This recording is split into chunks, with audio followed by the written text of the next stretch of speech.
definitely. You ready?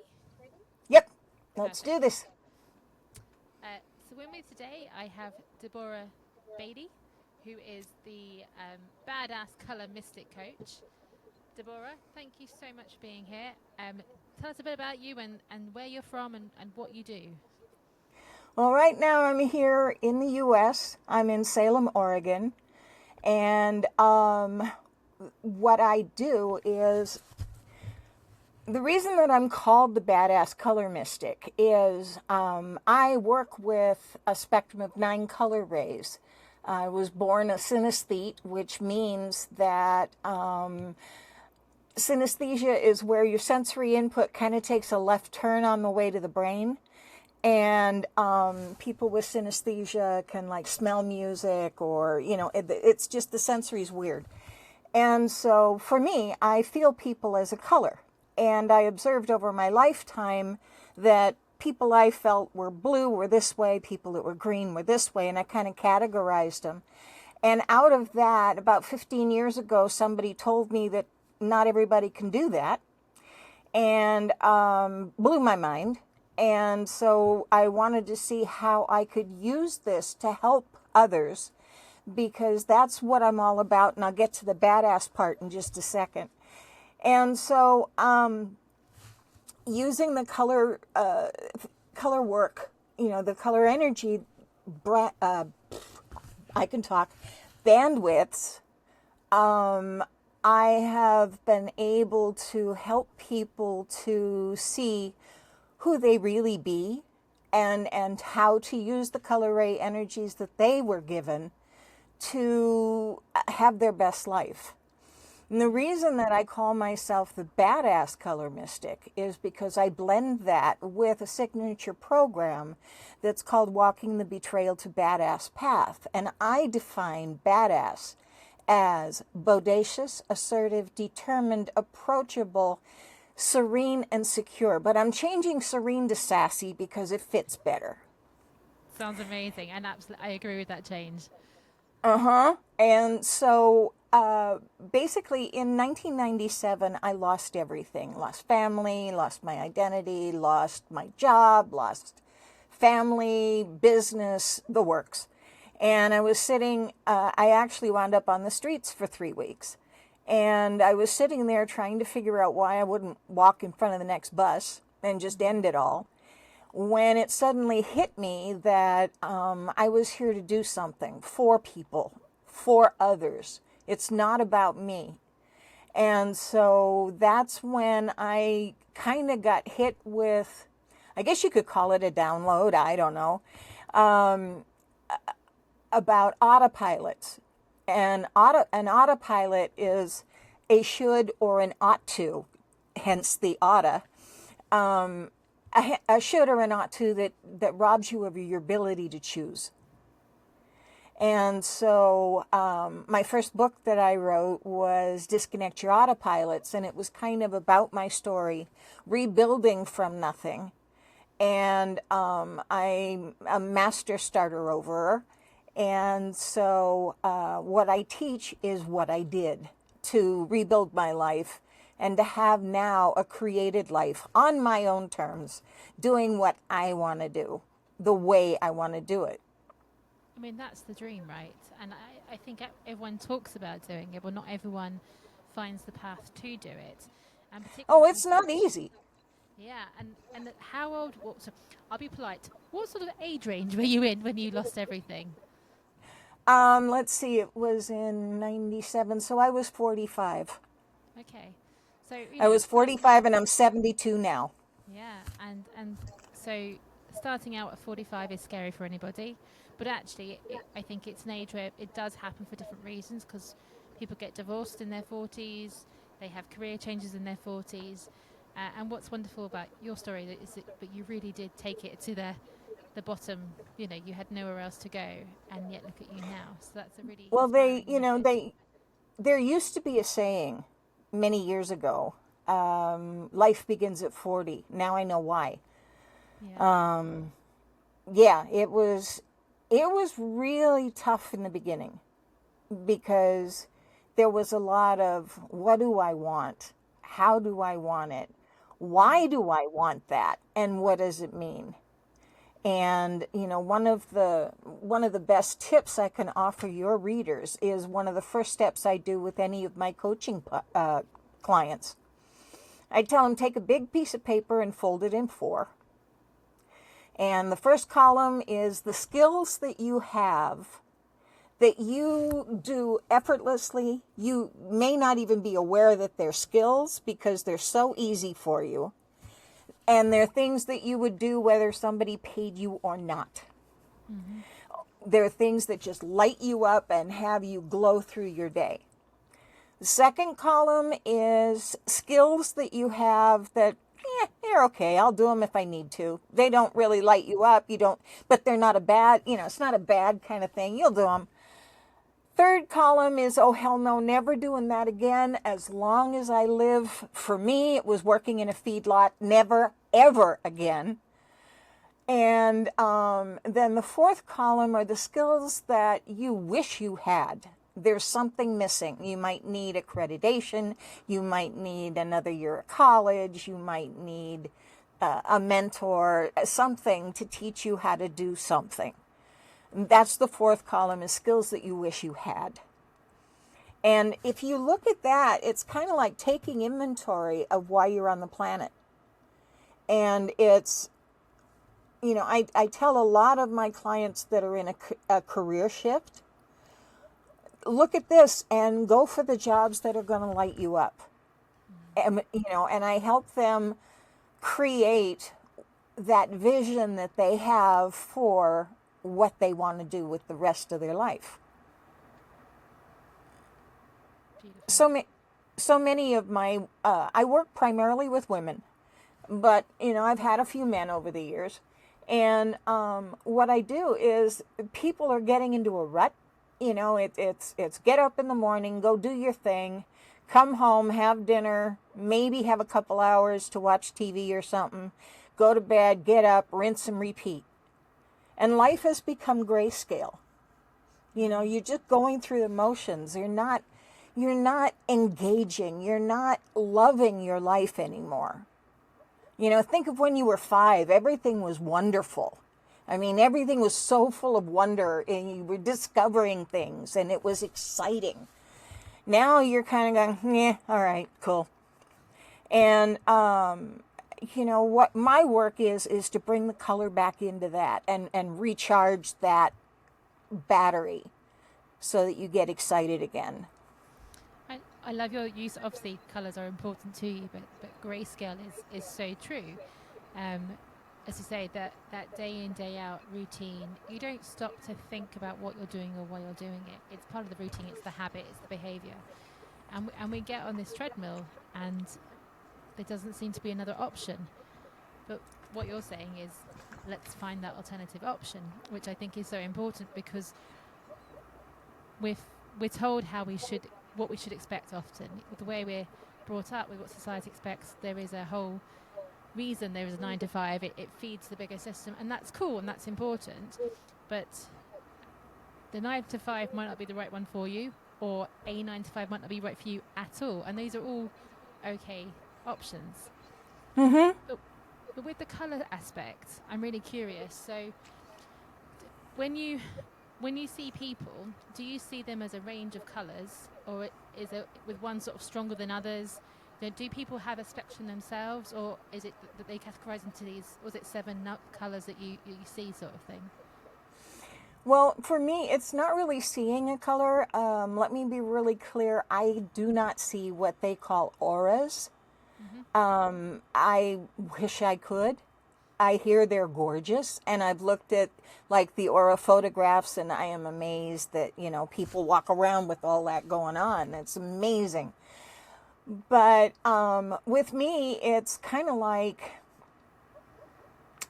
not quite goosebumps that I get. It's like walking into a mister in the summer. You get this cooling mist, and you're not really sure where it comes from. And it's like, oh, gee, that felt pretty good. But my brain interprets that particular feeling when I'm around people as a color, a single color. And, some of the colors are blended, like, some people will come across as a peach or whatever, which is orange and rose. And so, but, I've been getting a lot of indigo and teal lately from people, which is kind of interesting because indigo is about possibility and potential and about moving into the unknown. And green is healing and balance and structure and process and status quo. So people are, a lot of people are kind of stuck in where they are because they just don't like change. And that's the green side. So, all of the colors have these attributes. And I'll tell you, when I was a sales trainer, it really came in handy because, I could teach people to look for the attributes and then have the conversation. It's almost like, how they talk about different styles of learning. There's the auditory, there's the visual, there's the kinesthetic. Well, it's the same kind of thing with what I do. I can teach people to recognize attributes. So there's a real good chance that that person ahead of you is green, or that person ahead of you that you're talking to is orange, and you need to change your conversation so that they can really engage with you, and they will. Brilliant. And does it only work in person?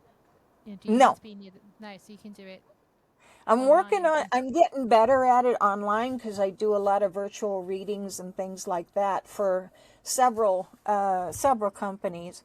And, I'm working on getting better at it. I can sort of, but it's kind of like feeling through a veil. Right, yeah. And so it's a little bit tough, but I can do it virtually, if I just sit and open myself up.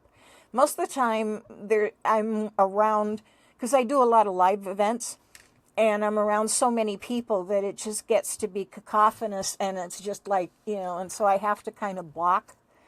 But after living in this body for as many years as I have, I've kind of it's a natural thing for me to do, is to block somebody until I feel like it's comfortable to let them in.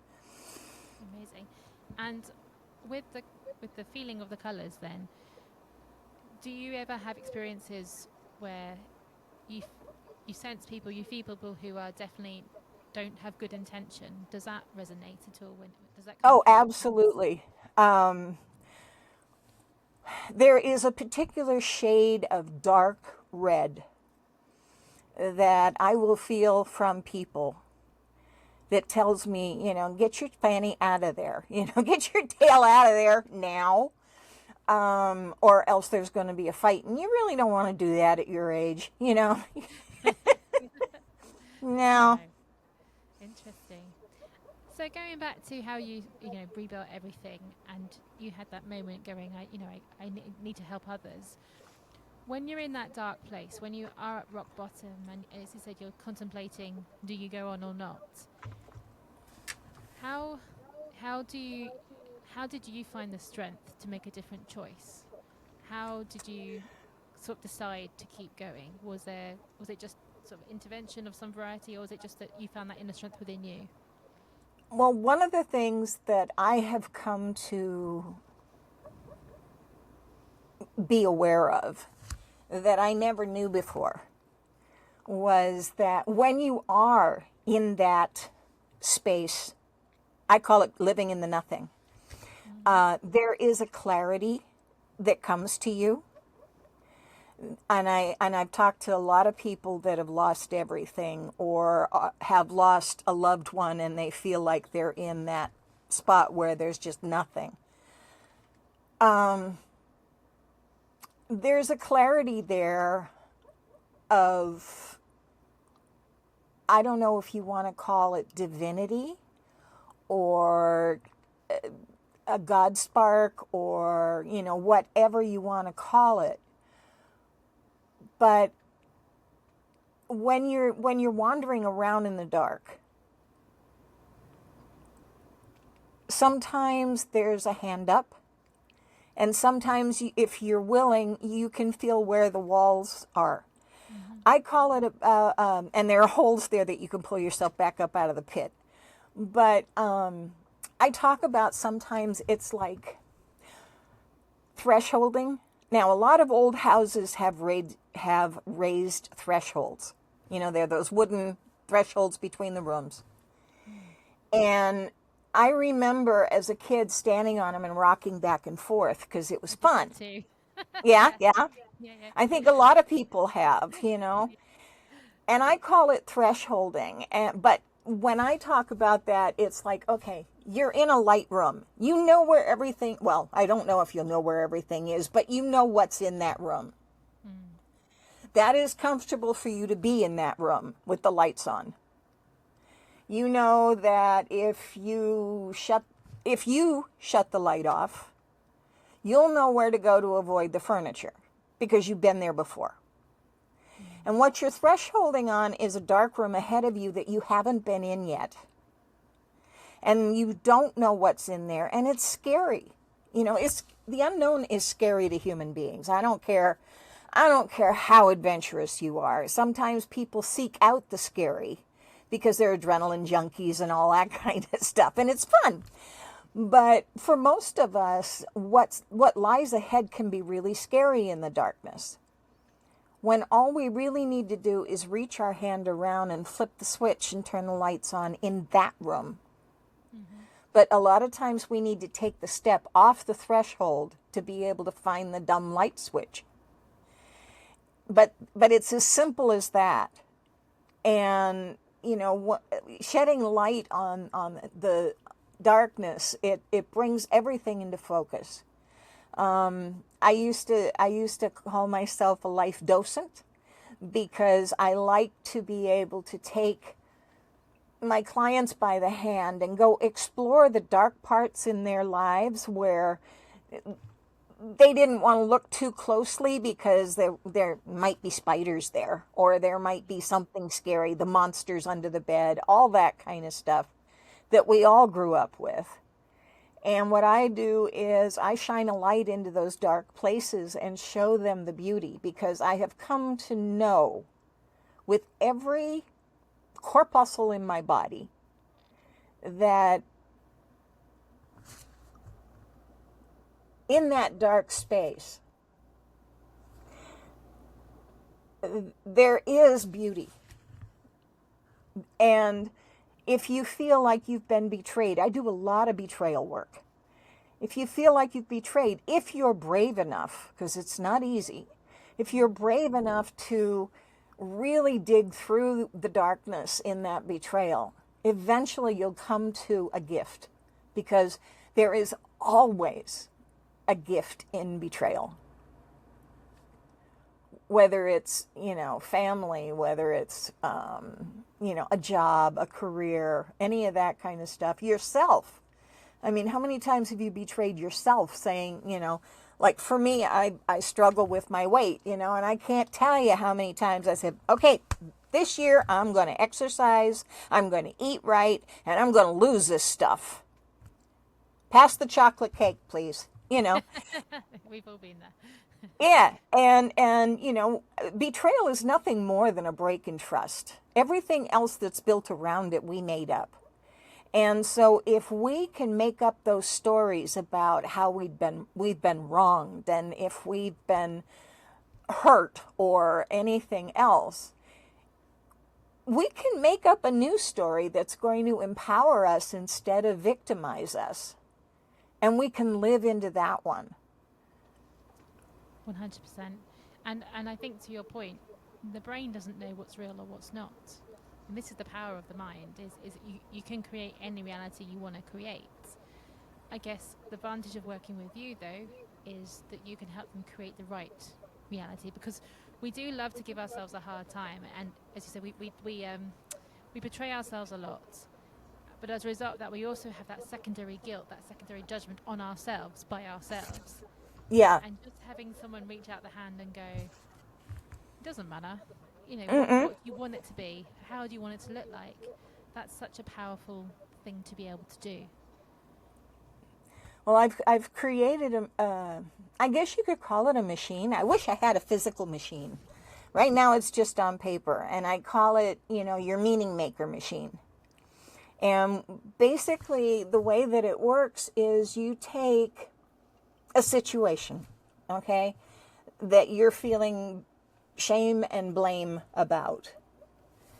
Put it into the machine. And what happens is you separate out the who, the what, the where, and the when from the how and the why. Because the how and the why you created. Yeah.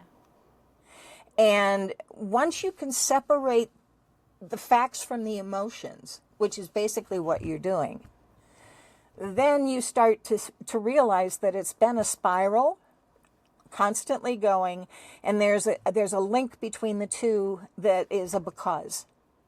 And autopilots live in the because. That's where they, you ought to do this, or you should do that. And you can't do this, so you should do that, and it's just like, and it's all, what. Absolutely, it is. But also, I think sometimes we like to get stuck there because, again, it's comfortable. It is because it has become the habit, has become the routine. So, to your point around change, to break free of that, even though it's not serving you, it's still, for one There's, part of your mind, keeping you safe in its weird way. yep, and there's always, you have to look at the payoff. What is it that you're getting out of keeping that in place? What is it? If it is it the feel of safety? Is it the feel of, some people will, beat that drum to death to feel a little bit powerful in a situation, in a relationship, or in anything. And their payoff is that, by reliving this, the pain, they get a payoff from the drama because people feel sympathetic. Some people are empathetic, and, there's always a payoff. And if you can discover the payoff, you're halfway there to being able to choose whether you want to keep it in place or not, because we always live our lives at choice. I mean, that's what we're put here for, is to be able to choose. And I make a distinction between decide and choose, because when you decide, there's always a because. You've got your pros and cons, and then you make the best decision based on, you create a hypothesis, you look at the pros and the cons, and then you choose from, well, you don't really choose, you decide from there what you're going to do.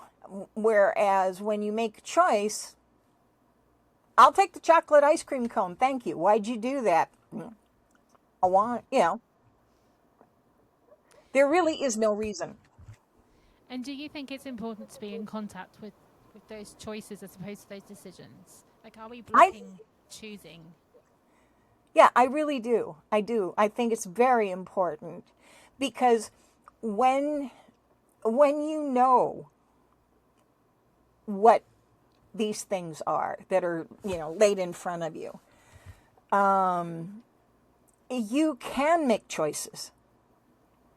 I mean, I often, I'm kind of image driven. I love having images and that describe everything. And what I see is a person standing where the mirror of their life has shattered. This is what they thought, who they thought they were, and everything's been kind of broken out, and there's scattered shards all the way around. Well, each one of those shards reflects a different part of that person, depending on how they fell or what angle they're at, or, how they broke. All those shards are they're all parts of you. And now, isn't it wonderful when you've lost everything that you get to pick and choose what shards you want to put back together, and which ones you want to just leave them there and walk away. That's a great imagery to come up with. And even you can change the shape of the mirror with that imagery. It doesn't have to go back the way it was at all. No. And What would you say to people who kind of go, oh, well, I haven't lost everything. I'm comfortable. I'm not in a terrible place, but something isn't quite right.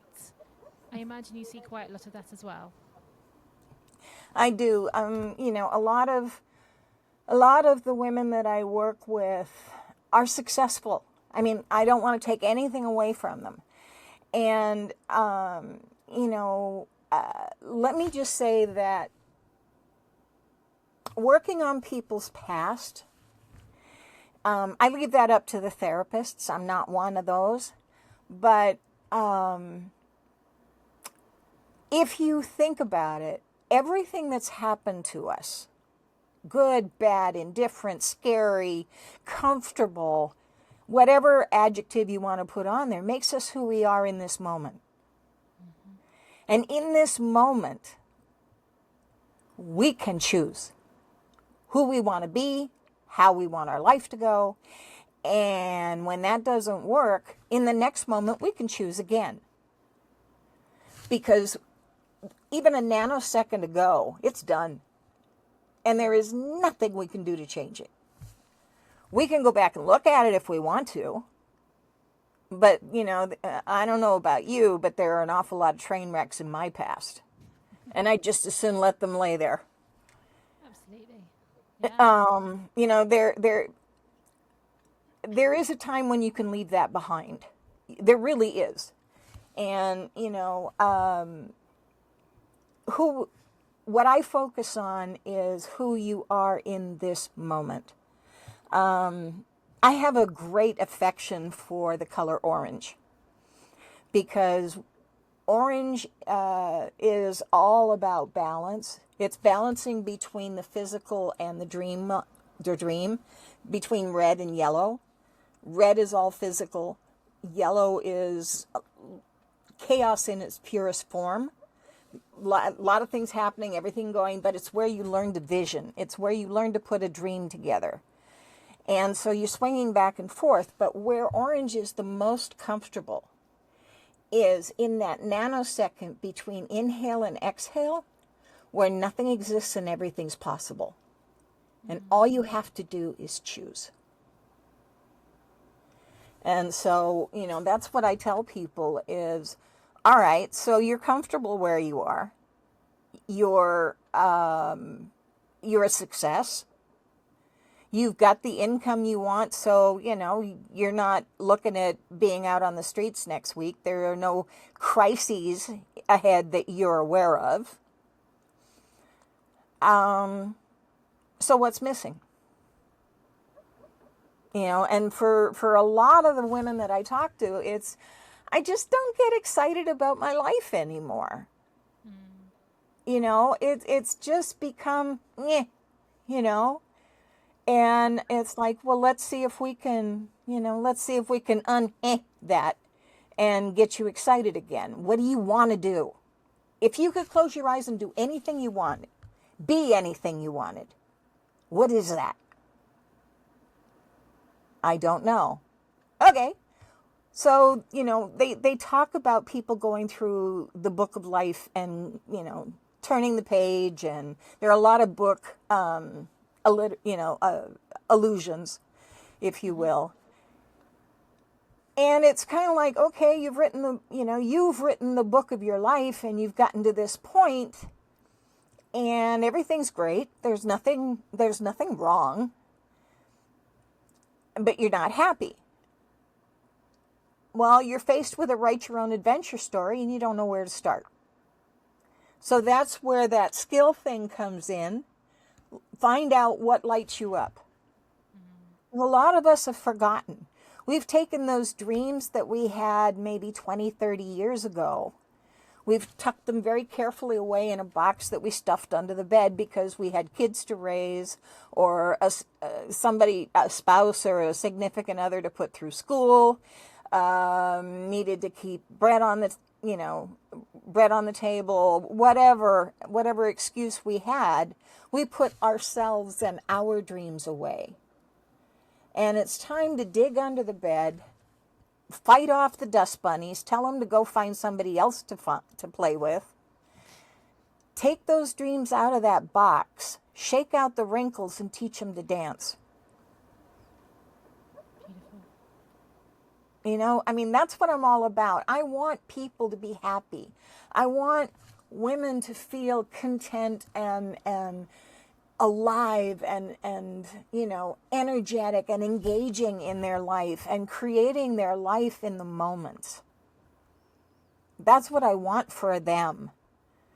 And, you know, and like I said, you create your primary audience, but there are always outliers. So I work with some men too, but I don't want to say this is, you know, this is the ladies club, guys. No, you know, I won't turn anybody away if they seriously are ready and willing to look at their lives and find a new way. I think that's true of anybody. Ultimately, you'd naturally gravitate towards one group, but you always have outliers. I'm curious again with your own journey, and we've talked a bit about betrayal and forgiveness of the self. Did you find you had to do a lot of forgiveness to get to where you are now? Or when you made that decision, was it a clear-cut moment? No, I had a lot of work to do. Basically, what led up to my losing everything, for the first 45 years of my life, my parents had told me that they were doing things. They, you know, invested, they bought property, they did all kinds of things so that my golden years would be taken care of. I'd never want for anything for the rest of my life. They set up trust fund, that, you know, and they had a 99-year lease on some property that they bought. And I was always included in all of that because I was told, well, you know, we're not going to be here forever and you're going to need to take this over and yada, yada, yada. And then my mom passed away, and the day after she died, the executor of her estate came to the door with the sheriff and told me I had 24 hours to get out, but only with what I could prove I'd brought in. Now, I'd taken care of my mom the last 6 months of her life. I'd gone through my savings when she was no longer able to pay the bills and take care of that. And so I literally had no savings. I had no anything. And, you know, it was just this massive abandonment, you know, and I felt that so keenly. And I wasn't even allowed to look at the will. You know, basically it was the front page of her will, which I was allowed to see, said, I have one living offspring. She is to receive nothing. Goodness. And so it's like, oh, okay, now what do I do? You know? And like I said, I wound up on the streets with $20 in my pocket and the shirt on my back, and that was it. And that's all they would let me take out of the house. And, you know, it was real specific that I wasn't allowed to live there. I wasn't allowed to, like, my mom's car was sitting there, and I got an insurance settlement because I'd hurt my back years before, and it finally showed up, and I couldn't buy the car because it was her car, and she had it in the will that I could not buy it. I mean, my mother was emotionally abusive anyway, and so she really took it to a new level. But like I said, I'm a master starter overer, and I guess I just, when I was in that place that all my roles that I knew were nothing. I wasn't anybody's mother. I wasn't anybody's daughter. I wasn't anybody's employee. I wasn't anybody's friend at that point. I mean, I had friends that lived a mile away, and they said, why didn't you come over here, for crying out loud? But that kind of trauma will slam you into survival mode. And you really can't think beyond 5 minutes ahead. You know, you are so present in the moment because who else is going to kick you at that point? And so, you know, it took about 3 weeks for me to even get a hold on, okay, what do I do from here? And, you know, it was years before I could forgive my mother. You know, but I finally got to the point where, now, on one level, the story that I made up was this was her final way to get to me. She didn't love me. She, didn't, she wanted to hurt me. All these stories that I had made up. And because I didn't know, I couldn't ask her. She was gone. And so, human beings love to make up stories. And the more dramatic, the better. I mean, that's why soap operas were so popular for so long. Absolutely. And, but I kind of got to the point where, oh, wow. So if I'm nobody's mother, nobody's daughter, nobody's anything, that means I get to be me, anybody I choose to be. I have no tie to being who I was yesterday. I have no reason to do anything except this is my opportunity to do what I always wanted. And nobody's here to stop me. And like I said, when you're in the bottom, you get this moment of clarity. And like I said, I don't know if it's a divine spark or what it is, but somewhere in yourself, you find that depth. And you go, well, everything else went to something. I'm trying to be nice. Well, what's the risk? If I try this, I've never done that before. I've never been that before. I know that I have this, and this skill that'll let me do that. Let me see if I like that. And so, I moved off into that direction. And, oh my God, it was fun, And so I did it again and again, And each time I took another baby step. And there were a lot of decisions that I made. Oh, tons. But the original choice to change was mine. I'm so glad you managed to change and have that inner strength, because you're a lot of fun, aren't you? Well, that's what people tell me. Yeah. So, I had another question for you, which has just left my mind, which is really annoying. It'll come back to me. With the forgiveness of your mum, this is my question. With your forgiving your mum, Yeah.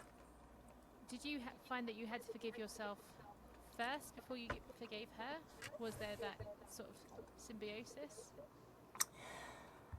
No, because I had already, in that moment when I said I need to move forward, I can't look back.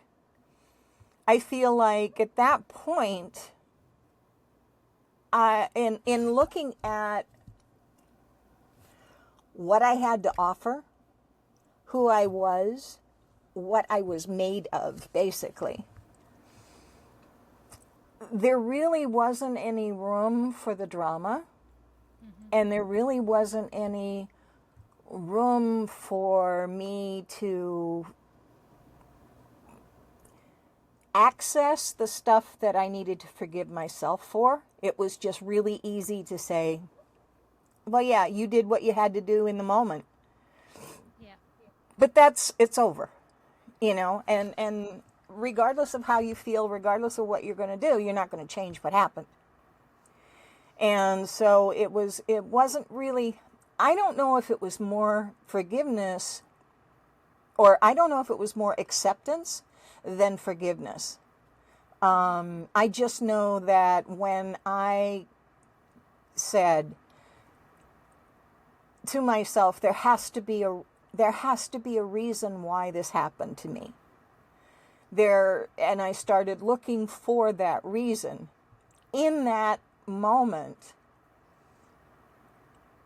I accepted who I was, warts and all, and decide, and chose to leave a legacy for other people that are in my spot. Maybe they weren't disinherited, but there are people that are just as devastated by betrayals.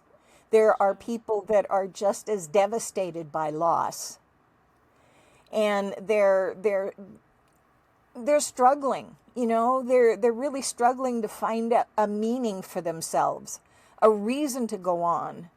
And that's where I can really come in. I mean, it's not all just about betrayal. It's about recovery. It's about choice. And I tell my people, be unreasonable. Stop having reasons for everything you do. Just flip and do it, Well, what if? Don't get lost in the what ifs, I think if you go back to your earlier point about children, I mean, children are selfish as as they Yeah, can be because they don't know any different. But it's not a nasty selfishness. It's a no, pure selfishness. It's they are choosing every day to play with the toy, to do this, to play outside. And I always think that children have this amazing understanding of the world, that the world just is, and mm-hmm. they just are. And as we get older, we add the layers, we add those decision, layers that you talked about, and we forget that sometimes you just are, and just be more like a child. Exactly. And I hope my biggest hope when I work with anybody is to reinstill that sense of wonder, the childlike wonder at their world. Because with everything that I've been through, and let me tell you, I've been through it. With everything that I've been through, the world is still an amazing, wonderful place, full of things to discover if we'll allow ourselves to. Things to embrace, there's other people in this world that are magnificent human beings. We haven't even met them yet. Look at the possibilities, Oh my God, there's so much out there. And if we can recover that, even just saying that, I feel myself getting lighter, that there's somebody out there I haven't met yet that could Absolutely. possibly change my life. My husband and I always used to say when we were when we were traveling tie-dyers, that we were one conversation away from a miracle. Yeah. And that's the way I choose to continue looking at life. I'm one conversation away from a miracle. And I've been blessed with an awful lot of miracles in my life. Oh, it's beautiful to hear, and also, but a beautiful way to live. And funny enough, I had a conversation this weekend with some friends. They weren't from the UK, they were visiting, and they said, "Aunt, is it as bad as they say in the news?" I was like, "Stop right there. The news serves a purpose, and it's good to keep us informed. But good news doesn't sell. You've got to remember Right. that, Exactly. you know." But if you look at everything, every time there's a bad event, there's a tragedy, there's a whatever it is, there's always good people there doing good stuff. And so I remain hopeful because also I'm just really optimistic anyway. But because I see those people, and Yeah. like you said, you're just one conversation away from meeting those people. So there's no Eh, reason to be fearful. Yeah, exactly. And, you know, I don't care what it is. I don't care if it's between global enemies or political baloney or religious differences or any of that. Anything's possible with communication. Anything is possible. If you're just willing to leave your ego at the door, leave your ideologies at the door, and sit down and communicate as human beings, one to another, you can work miracles. The possibilities are so huge, Yeah, you know? They're just so huge. but I completely agree, and I wish more people remembered to choose that path. instead of getting caught up in their own angst and in the angst of those around us. But I think, as I said, there's always hope, and there is always hope.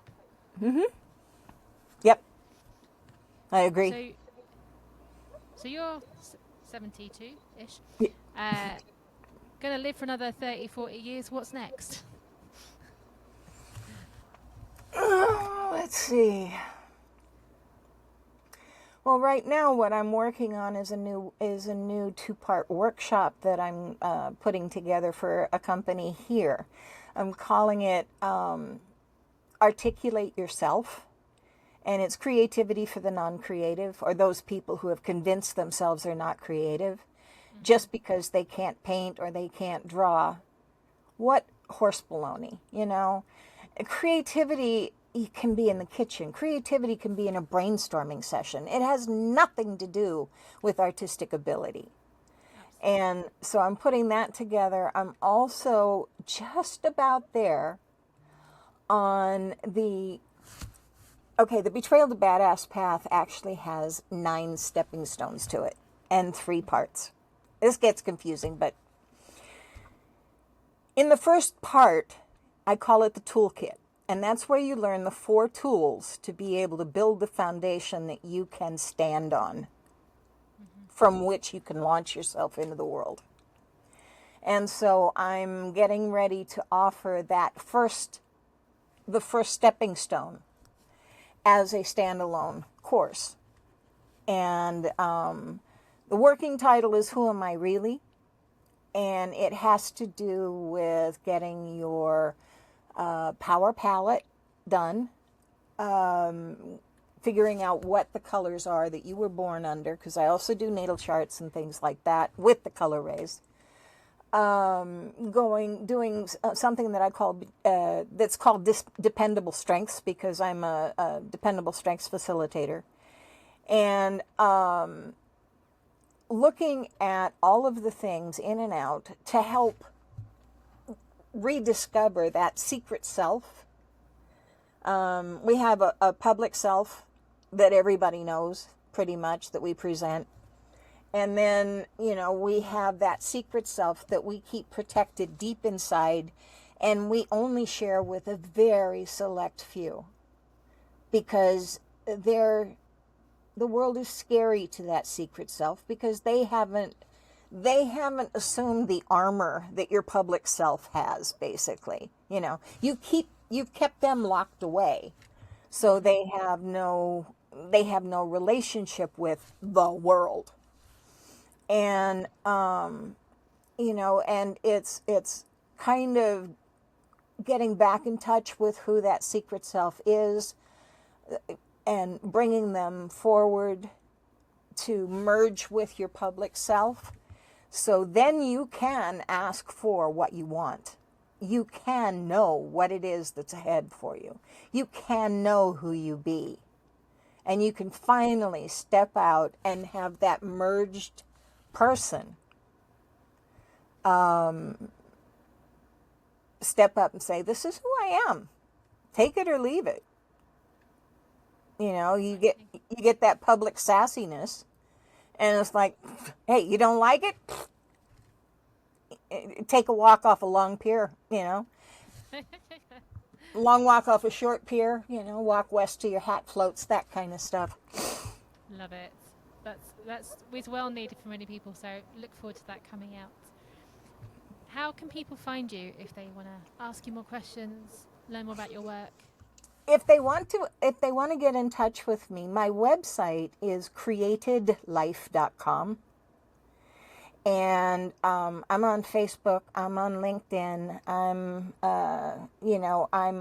I'm working on getting on Instagram. But pretty much, if you just look for my name, you'll find me. My email for anybody that wants to get directly in touch with me is contact@createdlife.com. And come by, you can stop by if you're in Oregon and down in the Salem area, you can drop by. I have an office here on Front Street. So I'm and I'm easily reachable on Facebook Messenger, LinkedIn. I have a Go Brunch room that you're welcome to drop into anytime, and yeah, like that. Amazing. And so I'll make sure all those links are in the show notes as well, so everyone can find you. Yep. Perfect. Did I send So, them to you? if you haven't, you will. Okay. Yep, you bet. Perfect. So, Deborah Beatty, it's been wonderful having you. Thank you ever so much for your time, and I look forward to following your journey as it continues. Oh, thank you. Thank you. It was fun.